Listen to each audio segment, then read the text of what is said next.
A lot of us have a need to be perfect, just show up in this space needing to prove something or live up to something, as opposed to just showing up this space as someone who's strong in areas and a work in progress in others.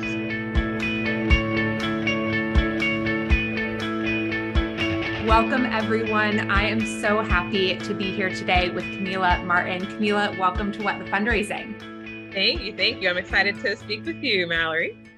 So let's start with just telling everyone a little bit about you and your work and what brings you to our conversation today. Sure. I am a former, possibly recovering nonprofit executive who's recently transitioned into independent consulting. So I work with senior leaders and executives at nonprofit organizations, primarily supporting leadership transitions. It's interesting. I transitioned into this space a couple of years ago, and it's really allowed me the opportunity to play with a few things. So that's one of the things I do. I also host executive women's retreats, basically creating safe spaces for primarily Black and Brown women to come together and just basically be taken care of. And then also I run a mastermind community for other nonprofit executives who are transitioning to independent consulting. It's an interesting phase in my life. I'm experimenting with a lot of fun things. I'm leaning into some interests and passions and just tapping into a bunch of experience. And it's been great. So that's who I am. So my company is Katalyst Consulting, and I'm excited to have this conversation with you.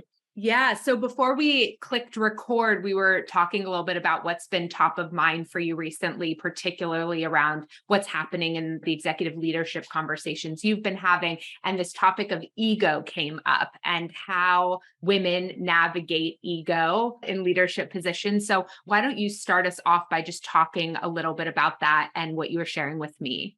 Yeah, so let me tell you why this came up. So I was taking a couple days of R&R with a woman colleague. She's a consultant, and I don't remember what our conversation was about, but every challenge that we were discovering that we were facing, for some reason, this thread of ego kept resurfacing in the conversation we were having and how it can be a blocker. And then that got me thinking about a lot of the executives I work with, my history in 20 years in the nonprofit sector, and how that seems to really be a root cause for leaders who manage to lead and run teams and transition through change successfully, and those who, in my opinion, didn't. I really feel like that's an important factor. Once we had that conversation, just became front of mind for me and just made me check myself in relationship with my family and other people that I'm working with. Where does ego show up? And am I mindful of it? And am I aware of the power and control that it has over how I make decisions? That's how it came about. And I've worked recently and consulted with several organizations who are going through some leadership transitions. And the ones, like I mentioned before, that seem to navigate it successfully are the ones that know that they don't have all the answers and are able to, again, take a pause and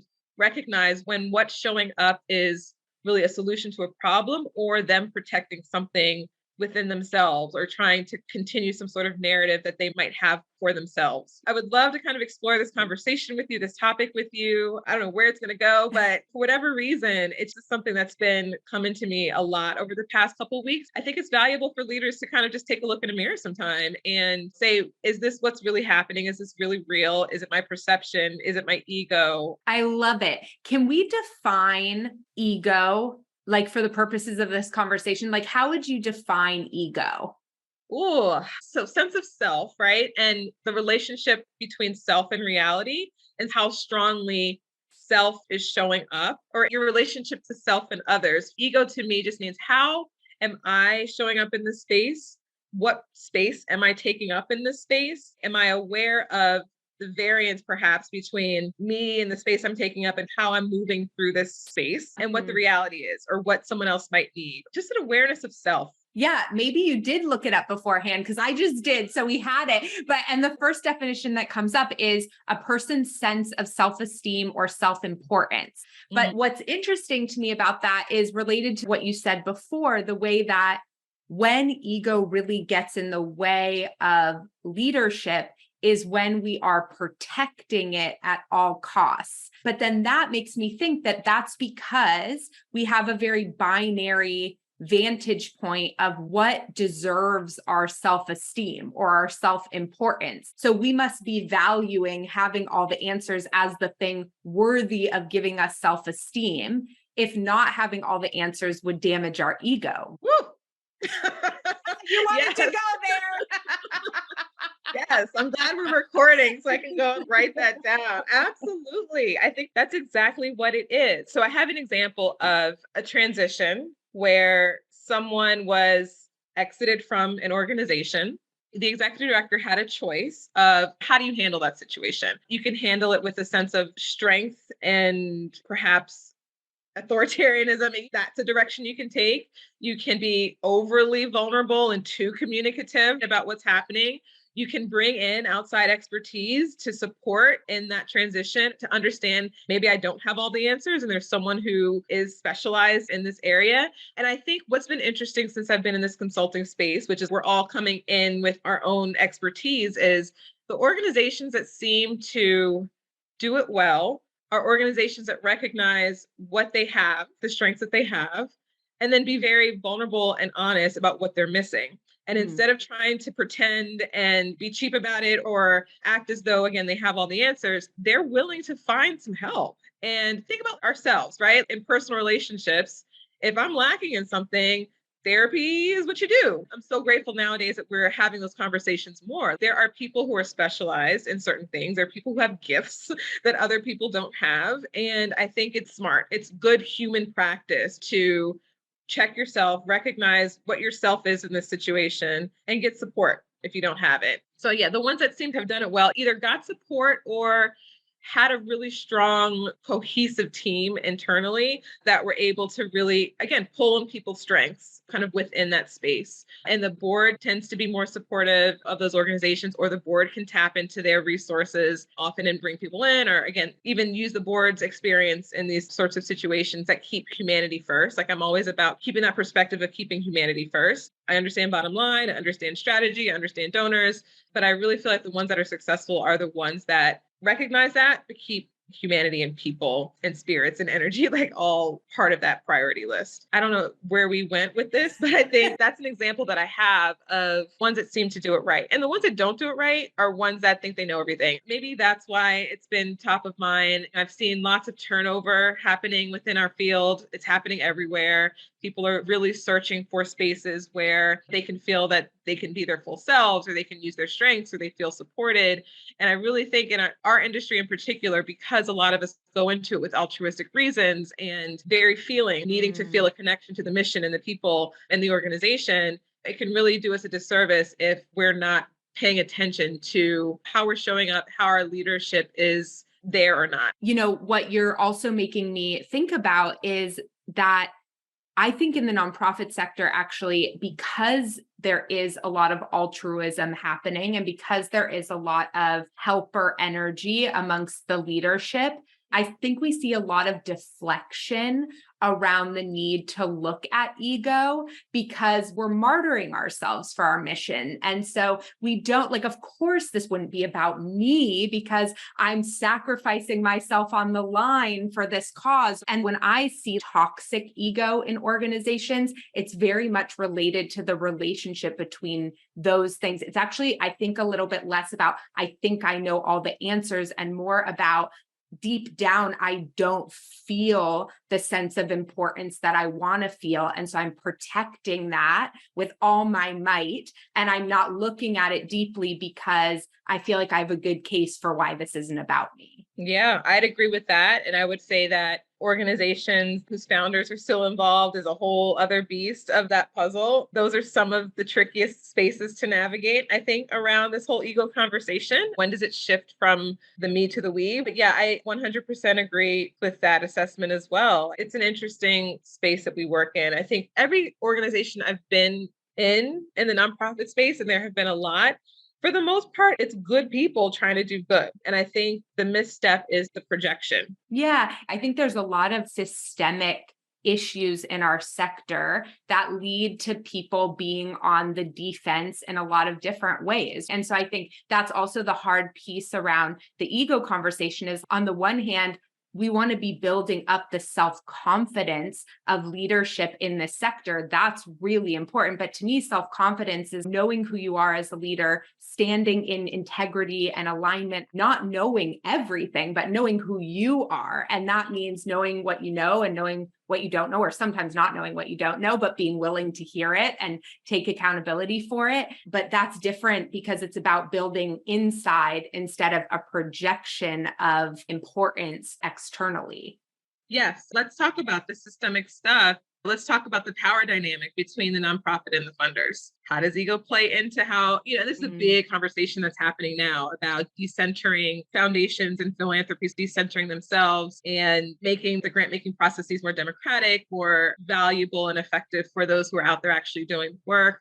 And there's some great articles that came out recently. Kathy Reek from Ford Foundation just put something out there that was really insightful around the way that her build program, BUILD program at Ford, is trying to flip some of the traditional ways of grant making on its head. And I think there are some other organizations out there that are trying to get on board, get on the train of recognizing that they have that power dynamic very clearly and ways that you can see very directly systemic issues within the field. Again, ego, how does it play into that power dynamic and how does it play into the way that our industry and field has set up some of those systemic barriers and challenges. And then we can talk about, of course, the differences in funding for organizations led by Black people and people of color, those disparities and how ego kind of plays, it's a big thing. And I think self-awareness, self-reflection is all the rage. And I really think the industry as a whole has work to do in terms of how we get our work done, who's benefiting, who's pulling the strings.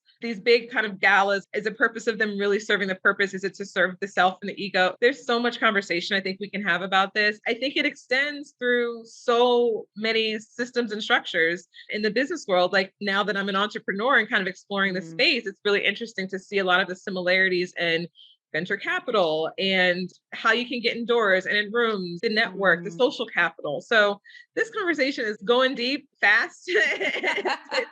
That's what we tend to do. But we've never really talked specifically about ego on here. I feel like it's been a thread that showed up in different conversations, but not particularly highlighted. I'm curious with your clients, if someone heard this conversation and came to you and said, okay, I want to talk about ego, like I want to start process my own relationship with ego, how would you guide them to start looking in a mirror around that? I advise them to get an executive coach. I think there are a lot of good ones out there. I don't do that. I've seen the impact, I will say, of someone working with a good executive coach. I don't know how to direct people to find the good and the not good, but I think some keys are, what is that executive coach's experience? Have they run through the ranks or have they just completed a coaching program? Not to diss that, but I think there's something about lived experience that's really valuable, and particularly this kind of conversation. See a therapist, honestly, because a lot of that self-work it can be in addition to coaching. I think in this time that we're in, this is just a season of self-actualization, like evolving. The ones that are going to come out of this ready for the next thing, whatever that is in our universe, are going to be the people that really took the time to question and really look at and understand their role in the space. And by the space, I mean their existence in this time in our lives. And then what self-work are you doing to improve yourself, your inner circle relationships, your professional relationships, because all of that stuff starts to interweave and trickle together. Get a coach, get a therapist, do some self-work, and then expand it outside of that, because it has to start with you. I've also seen this where leaders will bring in experts to work on their team and they're sort of removed from that process. And I think it has to be an integrated process. You have to be going through some of this work yourself, because chances are, if you were to really look in the mirror, a lot of us are the root of some of the patterns that we see within our organizations. Yeah. Okay. I want to share a coaching concept with you and get your opinion on it related to ego. I've never thought about it this way before. Okay. So at the beginning of the conversation, you were talking about, I don't know if you use this word particularly, but it came up for me when you were talking about the role ego plays in delicate situations like a transition, for example. And what it made me think about is how one of the ways I would say I am having a healthy relationship to my ego in the moment is if I have clarity around something and if I see multiple pathways. One of the things I think about, and I'm a certified executive coach and I'm always being coached. Like that's what I would say. I believe, like you, in coaching for everybody. If I could just give executive coaching to everybody, that would be a life dream. But one of the concepts that I think about is that, okay, when we are in a protection mode, like an ego protection mode, things become very binary and very black and white, and there's one right way. And that tends to be our way, is the right way. But things are very tunnel vision. And when I feel that in myself, I can tell, okay, I'm trying to protect something right now. In my coaching framework, we call that catabolic energy. Like there's a lot of resistance that's happening there. And it's like, I'm trying to protect something. Something feels unsafe around me exploring my vulnerability with that piece. And when I feel like I'm having a healthy relationship to my ego is when I see a prism of opportunities and I feel a sense of clarity and I feel a sense of openness. And I'm just curious, yeah, first of all, how that sort of resonates with you, even as a concept. Yeah, I think it's brilliant to tie it back to just personal experiences. I've been doing a lot of like again self-work and thinking about security and safety and all that kind of stuff. And like you said, the way it shows up in other ways to make you behave and react in ways that aren't really aligned with reality, right? Perception versus Mm. reality. I think that's absolutely the case. And I think from this conversation, one thing that I could do for myself is just simply ask myself, okay, like you said, what am I protecting here? Or what's making me feel unsafe? I think from your coaching perspective, that's something every leader can be mindful of. Those are two very simple questions, right? That I think when there's conflict or when you're experiencing significant conflict or patterns of conflict that seem to Mm. be the same thing, those are two very simple questions I think that you can pause and take a step back and ask yourself that I think will provide so much clarity around why perhaps you're showing up a certain way or what additional resources you might need to feel safe and to feel protected. Is it something that's within your control or something that's outside of your control? And what is within your control to Mm. change in that moment, right? So, yeah, I think that's a brilliant alignment between what we were talking about and very concrete, specific coaching practices you can do in the moment. Or even like in Mhm. the moment, if you're blowing up when you're reflecting after the fact, be able to ask yourself those questions and then have the maturity and the emotional intelligence to repair whatever wounds you might have caused. So it resonates definitely with me. Can we talk about that piece? The way that leaders can sit in uncomfortable situations to take accountability around something without it becoming a ruminating self-critic, beat yourself up about this for the rest of your life, you're a bad person thing. That's a good question. I think that's a big question.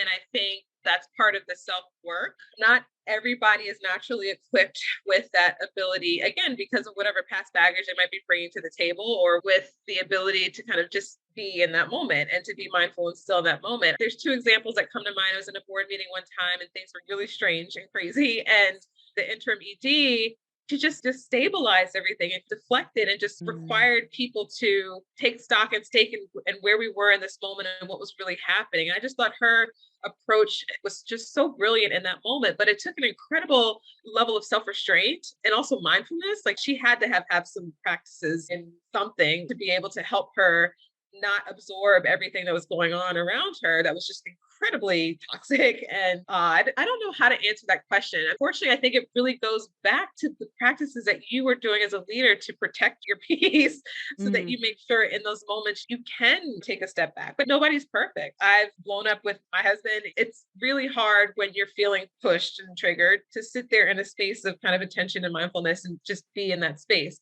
But I think the difference is, again, the recovery. You can be human, you can make those mistakes, but you've got to be able to go somewhere and reflect on what happened and then be able to come back and heal and recover from that and apologize. And that takes work, that takes coaching, that takes therapy, that takes a level of peace that I think as humans, like we should be striving for in general. Imagine if all of us sort of had that training and wherewithal growing up throughout our lives what the world could be, but we all don't. And it's hard. And coaching is expensive at times. And so is therapy. So there's all these barriers, I think, to getting there. But I think having that awareness, if that's the kind of leader that you think is effective and the kind of leader you want to be, of figuring out how to do that work. Yeah, I think what I really appreciate and want to double click on with what you were saying is this awareness that all leaders, I've never met a leader who doesn't get triggered by something. Every leader has their buttons. And I think what I see a lot in my coaching work is that sometimes folks will say after a certain amount of time, well, I feel like that shouldn't have bothered me anymore. Now that I understand all these things and I know all this stuff about myself, and I'm like, your deepest wound, your deepest inner gremlin, that tenderness doesn't go away. The amount of time you spend circling around that tenderness can shift and change, and you can have skills to see it and move beyond it and take the microphone away and all those things. But I think we have this perception, and maybe this goes back even to that ego thing, what we believe to be a strong leader, then sort of enforce the perception we want to give off as a leader, which is never doubt yourself, never feel uncomfortable, never get activated in public. And I'm not saying there isn't backlash to those things, particularly on systemic oppression lines. But I think for people to know that they're not alone in that being true, that it doesn't mean they are a bad leader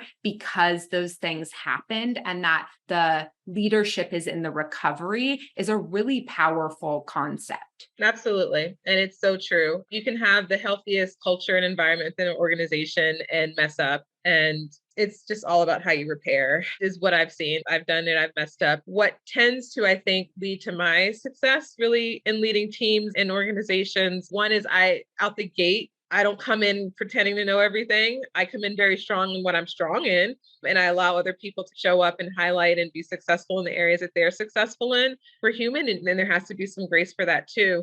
And I think a lot of us have a need to be perfect, just show up in this space needing to prove something or feeling like we need to be something or live up to something, as opposed to just showing up this space as someone who's strong in areas and a work in progress in others. And our job is to build the people and teams around us and to create the culture and environment around us to allow people to thrive in that humanness state, reaching towards similar goals, resolving challenges and issues with empathy and care. I'm making it sound really simple and basic, but isn't it? Shouldn't it just be that simple of being human, doing the right thing, taking care of people? How would you want to be treated? Like all of those things we grow up learning, I guess sometimes gets lost when you're looking at bottom lines and you're under pressure and trying to do reporting and things like that to funders. But I just feel like it doesn't have to be that difficult. Yeah, I think, it's interesting because I often say, related to fundraising, that it's not actually that you need all these new things. You don't really need all these new strategies. What you need is removal of the things that are getting in your way of doing those things. And I think that's the same thing here. It is pretty simple. What gets in the way is when we don't feel like we're enough.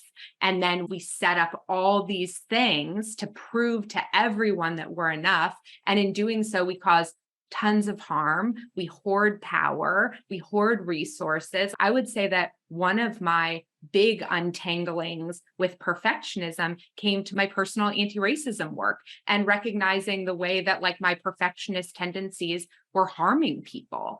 I think that's work we all should be doing. Some people have different baggage and things that they need to kind of untangle, and privilege that they need to reconcile. Everyone has some level of privilege. That's a belief that I have. Was having a conversation with a friend about how I was able to transition into this consulting space. And honestly, it's because one of the first jobs I had out of college contributed 15% of my salary to retirement. And it's done fine for the last 10 to 15 years. So I had a cushion. So that's my privilege. I'm out here saying I'm able to pursue liberation because I know I have that cushion and that safety net that most other people probably don't have. So everybody has privilege. And I do think a lot of it is around unpacking the various things that we need to untangle. Yeah, there's so many layers to it. I'm curious, something that you said maybe before we clicked record was around the relationship between ego and trust. Can you talk to us a little bit about that? Yeah. So I run this company. I have one part-time staff person. I have a bunch of vendors and contractors that we hire for our various workshops and things. My kids' last 2 weeks of summer break. And the first real summer break I've had as a real entrepreneur, because I started the mastermind group we do in January of this year.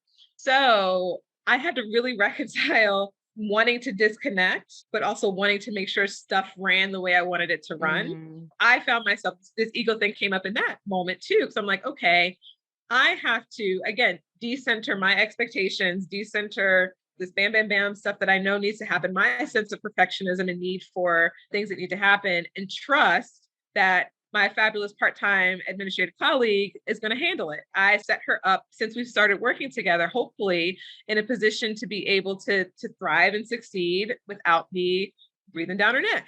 And I don't think I'm that kind of manager in general. It was a moment where I really did have to stop and say, okay, I would like to take these 2 weeks off and be with my kids. I wasn't perfect at it. Like I'm on my phone checking stuff and worrying about how the mastermind group is going. And I had to realize that in that space, I had created this thing. It's not about me. It's about how we're helping these women. I brought an incredibly capable person to support, and I'm going to let her do it. I'm going to let her do her thing.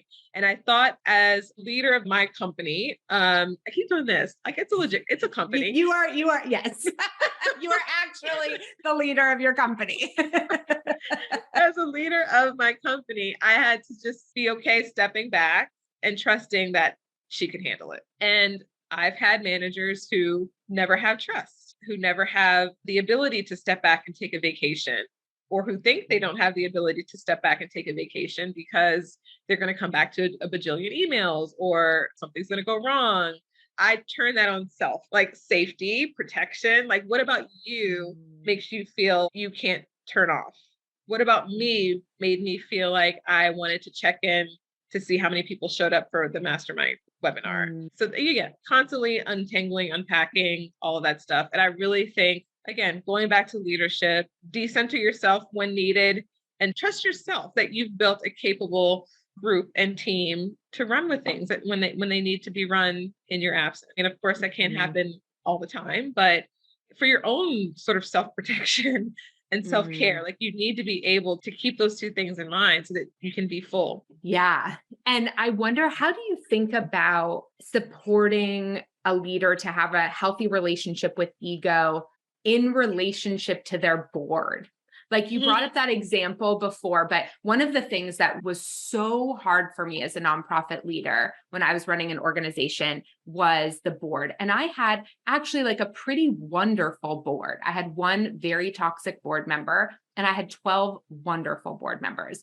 But what was challenging was that they were 13 very different people, which meant they all always had different opinions around different things and whether I was doing a good job or did the right thing or did the wrong thing. And to have 13 bosses, to always feel like you were disappointing someone, the people pleaser in me had a really hard time with it. And I struggled to have a healthy relationship with my ego in the midst of management from 13 different people. I'm curious what comes up for you when you hear that. We need to have an entirely different podcast about the relationship between the executive directors and boards and the relevance of boards in our day and age. Like I have very strong opinions on the experiences I've had in the sector with the idea of boards of directors, how they can be most effective and how more frequently they can be detrimental. So again, I feel like that's a whole topic to have. There's people who go through kind of board leadership training, and a lot of EDs do sort of like a lot of trust-based and culture-based building of the board if they have the support of their board chair leading that effort. When a new ED comes on board or when new board members come on board, they do a refresher. I think that's a basic way to kind of eat at that kind of culture, trust, power dynamic. But that is a big question. And I think, again, we can have an entire conversation about that. I don't have an answer for that. And that's something that is one of those things where I'm like, something's broken here.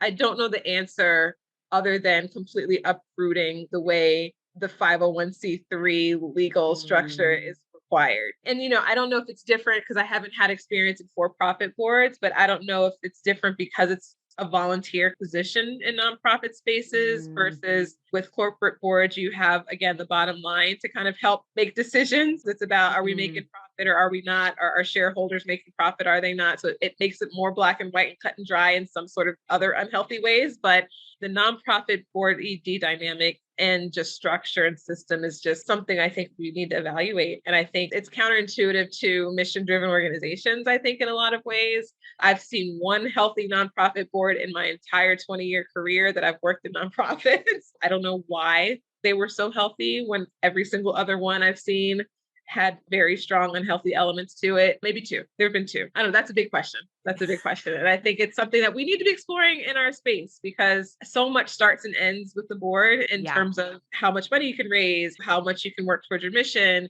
how frequently the ED turns over. And then that trickles down, of course, to the organization. The board needs to be an entire discussion. Yeah, it probably needs to be an entire mini series. And so at the end of this show, I'll invite folks to send me a little voice note around your top board questions and challenges. And we can use that as a jumping off point, maybe to have a larger conversation and bring in different folks. Kamilah, thank you so much for this conversation today, and really for all of the ways in which you are getting leaders and systems to think differently about different ways that they can sort of show up and be the embodied and aligned versions of themselves. So really grateful for you. Thank you. It's interesting how I've landed in this place in my career, but it's my goal really just to help people be the best versions of themselves. And I value the nonprofit sector. I've been in it since I was 21 or 22 years old. So I think it's an important space, and we have a lot of good things that we're doing and also a lot of work to be done. Yeah. And I'll make sure all the links are below for your website and your LinkedIn profile so folks can connect with you and learn more about the mastermind group. So we'll have all that below. Folks should go and check it out. And thank you so much. Thank you, Mallory. Take care.